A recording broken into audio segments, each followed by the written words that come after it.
জয় পরাজয়, পাওয়া না পাওয়া, সফলতা ব্যর্থতা মানুষের জীবনে আসতেই পারে। তাই বলে কি হতাশ হয়ে আত্মহত্যা করতে হবে? আত্মহত্যা কোনো সমস্যার সমাধান হতে পারে না। আর আত্মহত্যাকে ইসলাম তো দূরের কথা, অন্য কোনো ধর্মই সমর্থন করে না। ইসলামের নির্দেশনা হচ্ছে, স্বপ্ন পূরণে ব্যর্থ হলে হতাশ হওয়া যাবে না। ব্যর্থতার পরে আসবে সফলতা। যেমনইভাবে রাত পোহালেই আসে দিন। আর ব্যর্থতার মর্মাহত লোকদের সান্ত্বনা দিয়ে আল্লাহ বলেন, ولا تهنوا ولا تحزنوا وأنتم الأعلون إن كنتم مؤمنين। তোমরা নিরাশ হও না এবং দুঃখ করো না, যদি তোমরা মুমিন হও তবে তোমরাই জয়ী হবে। সূরা আল ইমরান আয়াত 139। হতাশ হতে বারণ করেছে ইসলাম।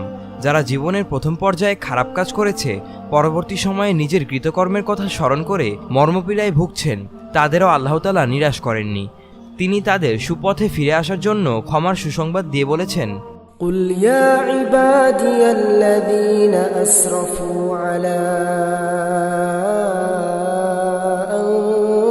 أنفسهم قل يا عبادي الذين أسرفوا على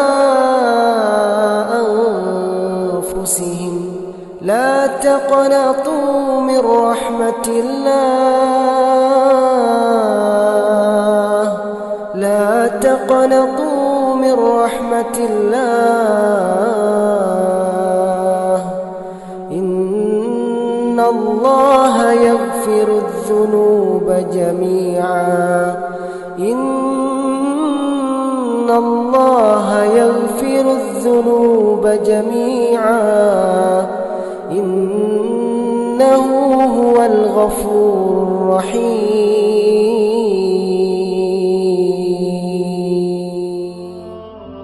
বলুন, হে আমার বান্দাগণ, যারা নিজেদের ওপর জুলুম করেছ, তোমরা আল্লাহর রহমত থেকে নিরাশ হও না।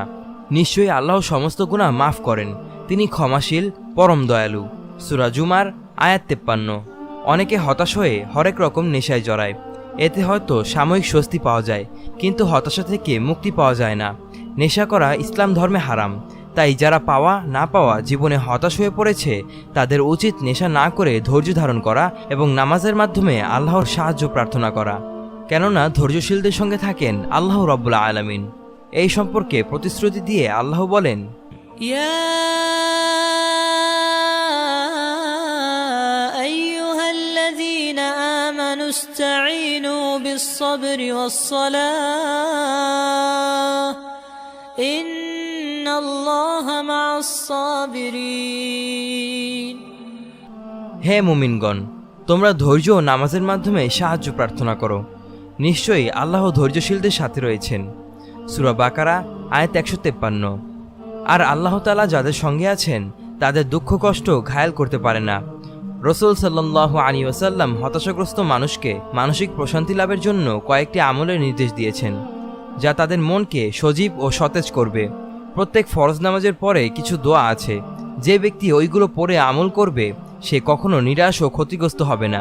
আমলগুলো 33 বার তাসবিহ সুবহানাল্লাহ পাঠ করা, 33 বার তাহমিদ আলহামদুলিল্লাহ পড়া এবং 34 বার তাকবীর আল্লাহু আকবার পড়া। সহিহ মুসলিম। আল্লাহ তাআলা আমাদের সকলকে হতাশা ও আসমানি ও জমিনি বালা থেকে হেফাজত করুন। আমিন। আসসালামু আলাইকুম ওয়া রাহমাতুল্লাহি ওয়া বারাকাতুহু।